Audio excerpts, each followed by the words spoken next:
Hey, this is Fate 212. I'm NAFCA, and I'm just going to kind of continue my coverage of the Eldar Codex.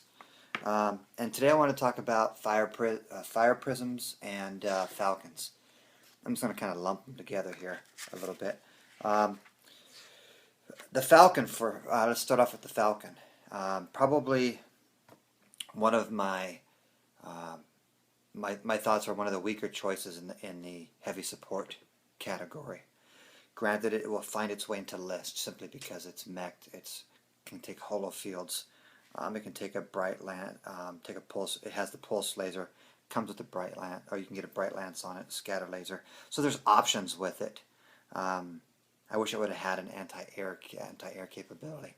That would have made things even a little bit easier. But the vehicle itself is not all that expensive.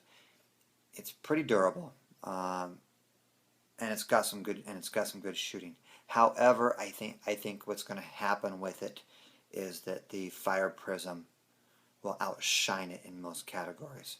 Now, what's nice, what you can do with these fast skimmers is you can actually take the targeting matrix, go flat out, okay, and by going flat out, that means you're going 12 inches to start with, another 18 inches during your shooting phase, and then you can shoot.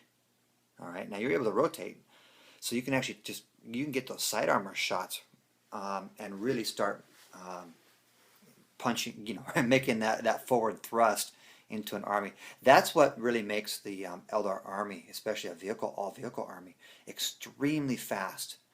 And if you are going that route, the Falcon's not a bad idea, especially in games that are 2,000 points and above.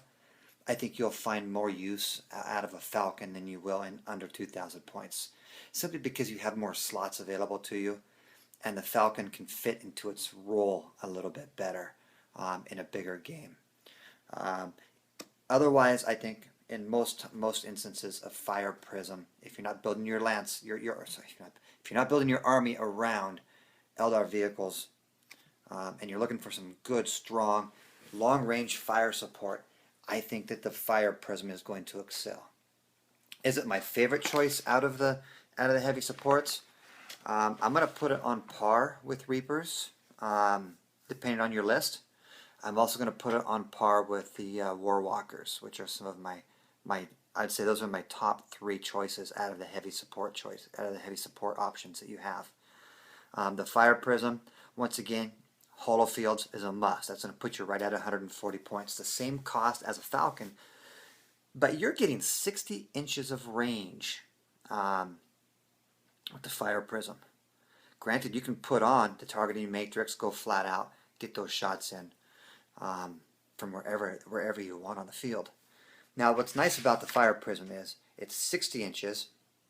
It's either a strength, dispersed fire is strength 5, sorry, AP3 large blast.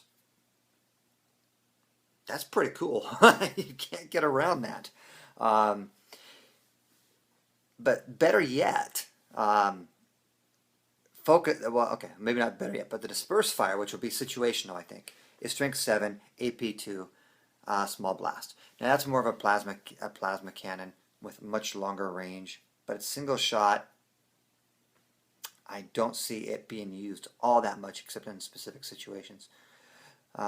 However, you do have the lance shot, which is 60 inches, strength 9, AP1, heavy 1, lance. Okay, Dark Eldar fans, you just lost your Void Lance as far as being one of my favorite weapons. Okay, it can take out anything. It's strength 9, it's AP1. So your Void Lance is at AP2. Well, okay, they're not as cool anymore.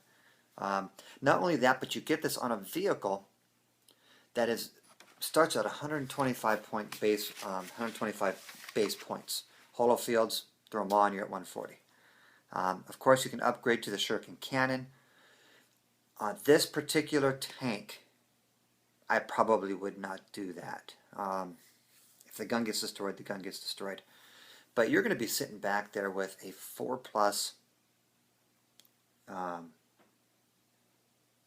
cover save anytime that you move. That's just okay.